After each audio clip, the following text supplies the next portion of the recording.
Orang yang hasud terhadap Tuhannya, orang yang dengki terhadap Tuhannya, nampak dari 5 indikator. Kalau kita ingin melihat diri kita, apakah kita sebenarnya dengki kepada Tuhan, hasad kita kepada Tuhan kita, kepada Allah, indikatornya ada 5. Awaluha qad abghadha kulla nikmatin qad dhaharat ala ghairih.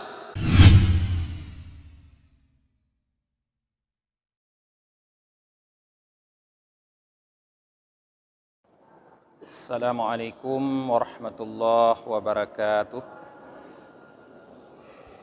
Bismillahirrahmanirrahim. Alhamdulillahi rabbil alamin. Wabihi nasta'inu ala umurid dunya waddin.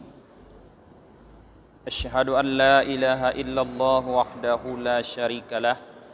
Wa asyhadu anna Muhammadan abduhu wa rasuluhu la nabiyya ba'dah. Allahumma salli wa sallim wa barik ala sayyidina Muhammad wa ala alihi wa sahbihi ajma'in, amma ba'd. Allahumma allimna ma jahilna wa dhakkirna ma nasina wa fahimna ma lam nafham. Subhanaka la ilma lana illa ma 'allamtana innaka antal alimul hakim. Rabbi shrah li sadri wa yassir li amri wahlul 'uqdatam min lisani yafqahu qawli.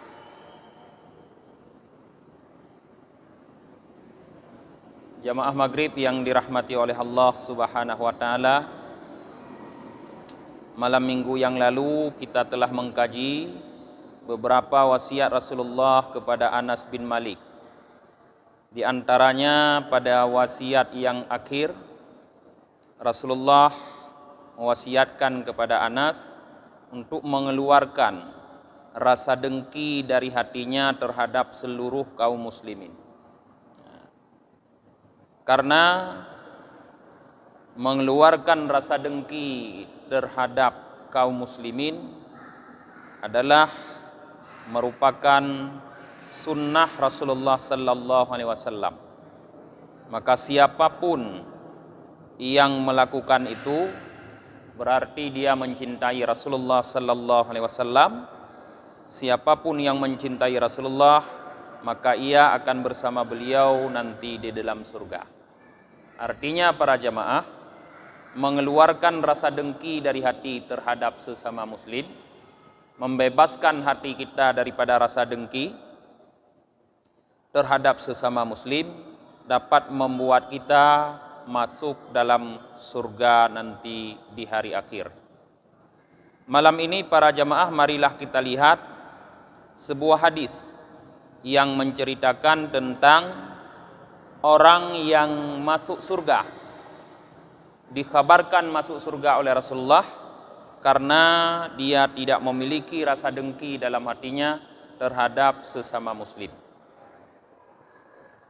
An Anas bin Malik radhiyallahu ta'ala anhu qal, dari Anas bin Malik, semoga Allah ridha kepada beliau, beliau berkata, bainama nahnu indan Nabi sallallahu alaihi wasallam, sedang-sedang kami berada di sisi Nabi sallallahu alaihi wasallam, idz qala, tiba-tiba beliau Nabi sallallahu alaihi wasallam bersabda, yatla'u rajulun min ahlil jannah mu'allikun na'laihi bishimalih. Akan datang, kata Rasulullah, seorang laki-laki yang merupakan penduduk surga, yang menggantungkan kedua sandalnya di tangan kirinya. Rasulullah menyampaikan kepada para sahabat yang duduk bersama beliau bahwa sebentar lagi akan hadir di tempat itu seorang penduduk surga, seorang laki-laki yang merupakan penduduk surga yang ciri-cirinya dia datang dengan cara sandalnya digantungkan atau dipegang di tangan kiri, bukan dipakai. Fatala'a rajulun bihadhihi sifah. Tiba-tiba, kata Sayyidina Anas, dan datanglah seorang laki-laki sesuai dengan sifat yang digambarkan oleh Rasulullah, yaitu membawa sandalnya dengan tangan kiri. Fasallama, dia memberi salam, wajalasa ma'al qaum, dan dia duduk bersama orang-orang. Setelah dia memberi salam, dia duduk bersama para sahabat yang lain. Falamma kana minal ghad, qala Rasulullah sallallahu alaihi wasallam mithla dhalik. Besoknya Rasulullah sallallahu alaihi wasallam juga bersabda seperti itu, yaitu beliau mengatakan bahwa akan datang seorang laki-laki yang merupakan penduduk surga, yang ciri-cirinya dia membawa sandal di tangan kirinya. Fatala'a dzalikar rajul ala mithli hayatih. Ternyata yang datang, kata Sayyidina Anas, adalah laki-laki itu dalam keadaan seperti semula. Laki-laki yang sama dengan yang kemarin, dalam keadaan seperti semula, yaitu dalam keadaan membawa sandal dengan tangan kiri. Falamma kana yaumul tsalis qala mithla dzalik. Di hari yang ketiga, Rasulullah sallallahu alaihi wasallam bersabda lagi kepada para sahabatnya seperti itu juga, yaitu akan muncul, akan datang sebentar lagi seorang laki-laki yang merupakan penduduk surga, ciri-cirinya membawa sandal di tangan kirinya. Falamma qama Rasulullah sallallahu alaihi wasallam sara ma'ahu Abdullah bin Umar bin As radhiyallahu ta'ala an. Setelah Rasulullah sallallahu alaihi wasallam bangun, artinya Rasulullah pergi dari majelis tersebut, seorang sahabat Rasulullah yang bernama Abdullah bin Amru bin As radhiyallahu an berjalan bersama laki-laki yang disebutkan oleh Rasulullah sebagai ahlul jannah, penduduk surga. Artinya sahabat Rasulullah yang bernama Abdullah bin Amru bin As ini mengikuti laki-laki tadi. Waqala, dan Abdullah berkata, qad waqa'a baini wa baina abi kalam wa aqsamtu alla adkhula alaihi thalatha layal fa idza ra'aita antu awini ilaika li ajli yamini. Nah, Abdullah bin Amru bin As berkata, antara aku dan ayahku terjadi sedikit perdawaan. Aku bersumpah tidak akan pulang ke rumah ayahku selama 3 malam. Maka bagaimana menurutmu? Bolehkah aku bermalam di tempatmu karena sumpahku tersebut? Nah, kata Abdullah. Qala, laki-laki ini berkata, na'am, boleh. Qala Anas, Sayyidina Anas periwayat hadis ini berkata lagi, fakana Abdullah bin Amru bin As yuhaddisu annahu bata indahu lailatan falam yakun minha illa annahu idza nama ala firashihi dzakarallahu taala wa kabbarah. Maka Abdullah bin Amru bin As bercerita, kata Sayyidina Anas, bahwa di saat Abdullah tidur di rumah laki-laki tersebut pada suatu malam, pada waktu malam, laki-laki itu tidak berdiri, tidak bangun di waktu malam. Artinya tidak punya amalan yang istimewa di waktu malam. Dia tidak bangun untuk salat tahajud. tidur, tidak bangun di waktu malam untuk salat tahajud. Artinya dia tidak punya satu amalan yang istimewa di waktu malam itu. Illa annahu idza nama ala firashihi dzakarallaha ta'ala wa kabbarah hatta yaquma ma'al fajr. Kecuali laki-laki itu apabila dia tidur di atas tempat tidurnya, dia berzikir kepada Allah Ta'ala dan membesarkan Allah, bertakbir. Jadi di saat dia membaringkan tubuhnya di tempat tidur, yang ada cuma dia berzikir dan bertakbir.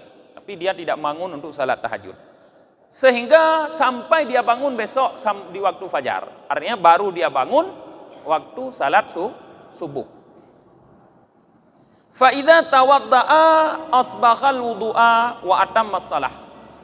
Tsumma asbaha wa huwa muftir. Maka di waktu subuh, waktu dia bangun di waktu subuh, dia berwudu, menyempurnakan wudunya dan menyempurnakan salatnya. Kemudian summa asbaha, kemudian dia masuk waktu pagi, wa huwa muftir, sedangkan dia dalam keadaan berbuka, tidak berpuasa. Artinya dia masuk waktu pagi tidak dengan keadaan yang istimewa menurut para sahabat, karena tidak berpuasa. Di waktu malam tidak melakukan salat tahajud, di waktu pagi dia tidak berpuasa. Harinya dia tidak berpuasa. Qala, Abdullah berkata, faramaktuhu salasalayan la yazid ala dzalika ghaira anni la asma'uhu yaqulu illa khairan. Maka aku menetap di rumah laki-laki tersebut selama 3 malam, kata Abdullah. La yazid ala dzalika, tidak lebih daripada demikianlah laki-laki tersebut. Tidur dalam keadaan berzikir, di waktu malam tidak bangun, dia baru bangun waktu subuh, dan kemudian dia tidak berpuasa di waktu harinya. Artinya tidak ada keistimewaan. Selain keistimewaan, artinya ini dianggap istimewa, anni la asma'uhu yaqula illa khairan. Aku, kata Abdullah, selama 3 malam aku tidur di rumahnya, tidak pernah mendengarkan dia berkata kecuali kebaikan. Artinya laki-laki ini tidak pernah mengatakan kata-kata yang tidak baik. Kata-kata yang keluar adalah kata-kata yang baik. Falamma madatis salasu wakitu an ahkira amalahu qultu lahu. Setelah berlalu 3 malam dan hampir-hampir aku menganggap remeh amal laki-laki ini, lalu aku berkata kepada laki-laki ini, inni lam yakun baini wa baina abi ghadab wala hijrah. Sebenarnya, beliau mulai membuka rahasianya, antara aku dan ayahku tidak ada apa-apa, tidak terjadi permusuhan.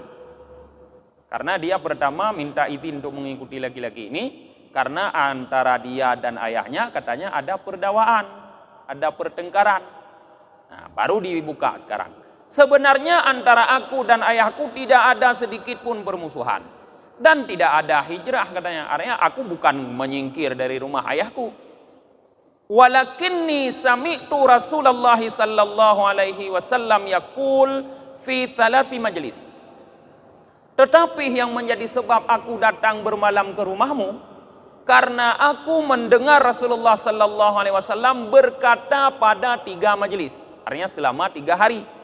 Dalam 3 majlis. Rasulullah berkata, yatla'u alaikum rajulum min ahlil jannah.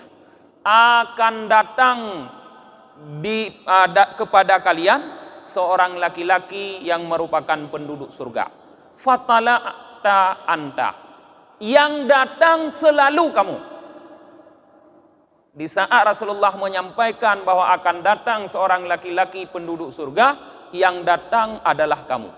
Fa'aradtu an awiya ilaika hatta andura ma ta'mal fa'aqtadi bika. Maka aku ingin bermalam di tempatmu dengan tujuan aku bisa memperhatikan, melihat apa yang kamu lakukan. Apa amal kamu yang menyebabkan Rasulullah mengatakan kamu penduduk surga. Maka aku bisa mengikuti perbuatanmu tersebut. Falam araka ta'mal kasiran. Tapi aku tidak melihat kamu melakukan amal yang banyak. Kalau bahasa kita kecewa, aku tidur di rumah kamu 3 malam. Tidak ada amal apapun yang kulihat yang istimewa yang kamu lakukan. Famal ladzi balagha bika ma qala an-nabiy sallallahu alaihi wasallam. Maka apa yang ada padamu yang disampaikan oleh Nabi sallallahu alaihi wasallam? Artinya apa sebenarnya rahasia yang kamu lakukan sehingga Nabi menyampaikan bahwa kamu adalah penduduk surga? Qal, laki-laki ini berkata, ma huwa illa ma ra'aita. Tidak ada apa-apa katanya, kecuali apa yang sudah kamu lihat. Artinya aku tidak punya kelebihan apa-apa. Amal ibadahku ya seperti apa yang telah kamu lihat.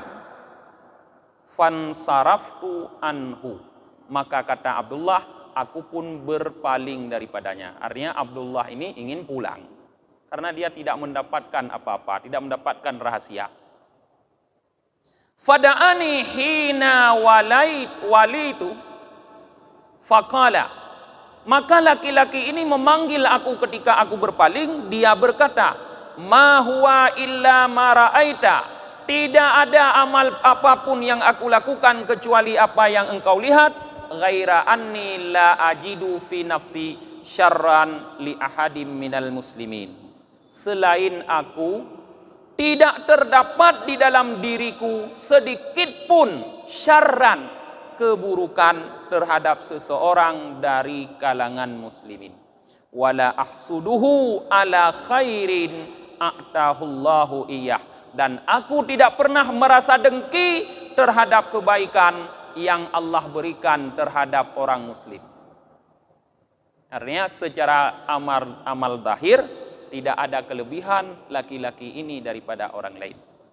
Kelebihan laki-laki ini cuma amal batin. Apa yang ia lakukan? Dia bersihkan jiwanya, hatinya daripada rasa dengki, daripada niat buruk terhadap orang-orang muslim. Artinya dia hidup dengan nyaman, tidak pernah dengki kepada orang lain. Qala, Abdullah berkata, Fakultu, maka aku berkata, hadzalladzi balagha bika ma qala Rasulullah sallallahu alaihi wasallam wa huwa alladzi la atiqu alaih. Inilah rupanya yang disampaikan, yang ada padamu, yang disampaikan oleh Rasulullah sallallahu alaihi wasallam, yang aku tidak mampu melakukannya. Jadi Abdullah, anak daripada Amr bin As, sahabat Rasulullah. Abdullah sahabat Rasulullah, ayahnya Amr bin As pun sahabat Rasulullah, mengakui bahwa amal batin yang ada pada laki-laki itu, yaitu tidak ada sedikit pun kedengkian dalam hatinya terhadap nikmat yang Allah berikan kepada hamba Allah, kepada orang muslim, tidak mampu dilakukan oleh Abdullah.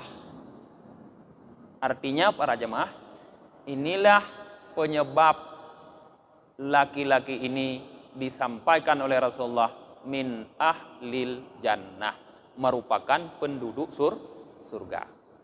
Nah, jadi kita melihat di sini kenapa laki-laki ini dikabarkan oleh Rasulullah disampaikan sebagai penduduk surga. Rupanya rahasianya hatinya bersih daripada rasa dengki terhadap orang lain. Ya. Jadi para jamaah, kita jangan hanya terlalu fokus kadang-kadang pada amal-amal yang zahir saja. Karena amal-amal zahir kadang-kadang menipu. Banyak orang yang beramal secara zahir, yang amal tersebut adalah perintah Allah Subhanahu wa taala. Tapi dia sebenarnya mengerjakannya bukan untuk Allah, tapi untuk yang lain. Artinya dia beramal di dunia ini dengan menipu Allah. Sebagaimana Allah katakan dalam Al-Quranul Karim, innal munafiqina yukhadi'un Allah. Orang-orang munafik, mereka menipu Allah. Artinya orang-orang yang beramal secara zahir di dunia, yang amal itu adalah perintah Allah, tapi dia persembahkan bukan untuk Allah, maka pada hakikatnya dia sedang menipu Allah. Kita datang ke masjid untuk salat. Salat ini perintah Allah. Aqimis salata li dzikri, kata Allah. Dirikanlah salat untuk mengingatku. Di saat kita berdiri melakukan salat, apabila salat yang kita lakukan itu bukan karena Allah, tapi karena sesuatu yang lain selain Allah, maka salat kita adalah perbuatan menipu Allah. Di saat kita melakukan suatu kebaikan, sepertinya misalnya bersedekah, yang sedekah itu adalah perintah Allah. Kata Allah, anfiqu mimma razaqnakum min qabli ayyatiya ahadakumul maut. Infakkanlah sebahagian yang kami rizkikan kepada kalian sebelum salah seorang kalian didatangi oleh mati. Tapi ternyata di saat kita melakukan infak, mengeluarkan harta kita, bukan karena Allah semata, tapi ikut karena yang lain. Itu adalah kebaikan yang kita lakukan sebagai penipuan terhadap Allah Subhanahu wa taala. Nah, jadi apabila di dunia ini kita menipu Allah, maka nanti di akhirat Allah akan menipu kita. Dalam ayat tadi Allah mengatakan innal munafiqina yukhadi'unallah wa huwa khadi'uhum. Orang-orang munafik menipu Allah, padahal Allah yang menipu mereka itu. Artinya apabila kita di dunia melakukan amal tidak ikhlas kepada Allah Subhanahu wa taala, dengan melakukan amal untuk yang selain Allah, melakukan perintah Allah tapi untuk selain Allah, maka di akhirat nanti Allah akan menipu kita di saat memberikan balasan amal. Allah akan mengatakan kepada kita, pergilah kalian kepada orang-orang yang kalian perlihatkan amal tersebut dulu kepada mereka, fanduru, maka perhatikanlah, hal wajadtum minhum khairah, apakah kalian mendapatkan balasan kebaikan dari amal kalian tersebut. Jadi sama siapa kita persembahkan amal sekarang ini, kepada orang itulah nanti Allah minta kita untuk mencari pahala.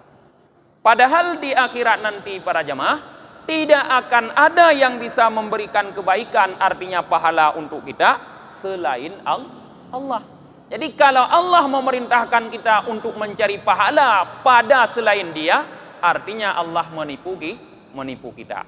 Orang yang menipu Allah di dunia akan ditipu oleh Allah di akhirat.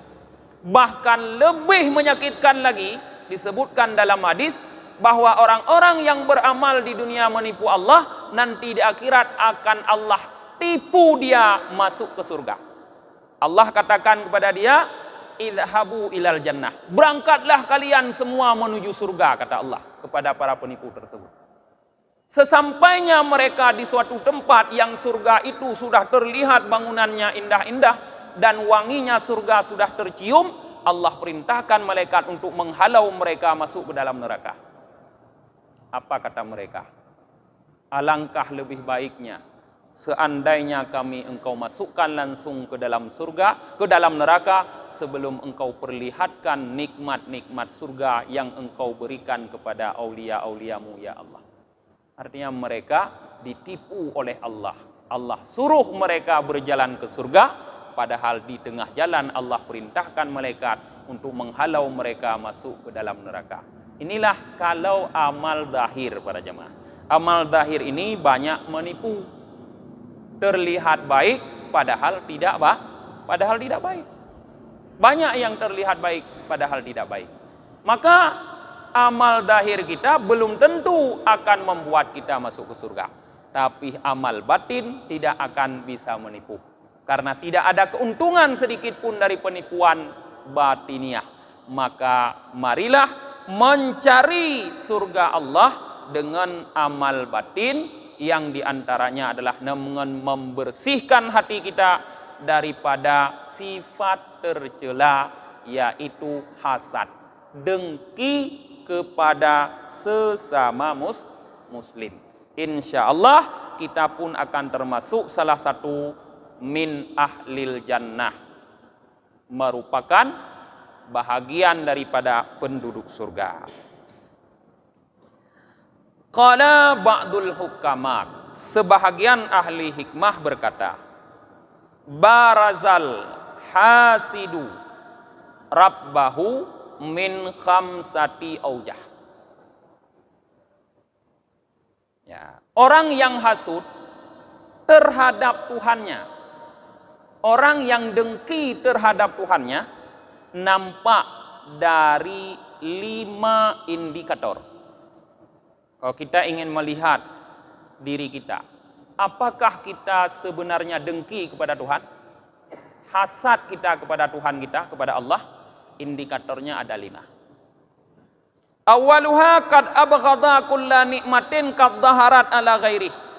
Indikator yang pertama, seseorang itu sedang dengki kepada Allah, dia marah terhadap seluruh nikmat yang nampak nikmat tersebut pada orang lain. Artinya dia tidak suka apabila orang lain mendapatkan nikmat dari Allah.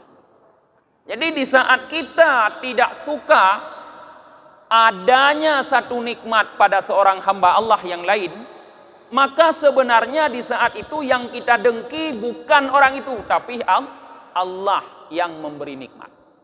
Jadi apabila dalam diri kita para jemaah ada rasa seperti itu, maka indikator bahwa kita sedang dengki kepada Allah itu sudah nampak pada kita. Yang kedua, wasani, sakhata likismatihi. Dia marah untuk pembahagiannya Allah. Yakni yaqulu li rabbihi lima qasamtaha hakadha. Yaitu dia berkata kepada Tuhannya, lima qasamtaha hakadha. Kenapa engkau membagi seperti ini? Artinya orang itu merasa Allah itu tidak adil dalam memberikan nikmat. Masa untuk orang itu diberikan seperti ini, tapi untuk aku seperti ini? Dia tidak merasa Allah adil. Dia marah kepada Allah karena Allah tidak adil menurut dia dalam membagi rizki, dalam membagi nikmat, dalam membagi rahmat dan sebagainya. Nah, di saat dalam diri kita ada rasa jengkel kepada Allah karena Allah tidak memberikan kepada kita seperti yang diberikan kepada orang lain, maka kita harus tahu bahwa di saat itu kita sedang dengki kepada Allah. Wasalis annahu dhanna bi fadlih. Indikator yang ketiga, seseorang dengki kepada Allah, ia kikir dengan karunia-Nya Allah. Yakni anna dzalika fadlullahi yu'tihi may yasha wa huwa yabkhalu bi fadlillahi ta'ala. Yaitu bahwa yang demikian itu adalah karunia Allah yang Allah berikan karunia tersebut kepada siapapun yang ia kehendaki, sedangkan orang itu bakhil dengan karunia Allah Subhanahu wa taala. Artinya orang yang tidak mau berbagi karunia dengan orang lain. Apabila kita pelit, tidak mau membagi karunia dengan orang lain, di saat Allah memberikan kepada kita tapi kita tidak mau, tidak suka membagi dengan orang lain, maka di saat itu kita sedang menunjukkan kepada Allah bahwa kita sedang hasad kepada Allah. Padahal Allah ya yu'tihi may yasha. Allah sendiri padahal membagi karunia kepada siapapun yang Dia kehendaki, tapi kita tidak mau membagi. Warabi'u, dan yang keempat, khadzala waliyallahi ta'ala li'annahu yuridu khidlanahu wa zawala ni'mati anhu. Indikator yang keempat seseorang sedang dengki kepada Allah, dia menghina waliullah, menghina orang-orang yang dikasihi oleh Allah. Karena orang yang dengki itu menghendaki kehinaan orang-orang yang dikasihi oleh Allah dan menghendaki hilangnya nikmat daripada orang-orang yang dikasihi oleh Allah. Allah memberikan nikmat, memberikan karunia kepada orang-orang yang dikasihi. Di saat kita dengki kepada mereka karena karunia yang Allah berikan kepada mereka, maka di saat itu artinya kita ingin orang-orang yang dikasihi oleh Allah hina. Kita melihat ulama-ulama naik mobil mewah-mewah, lalu kita merasa dengki.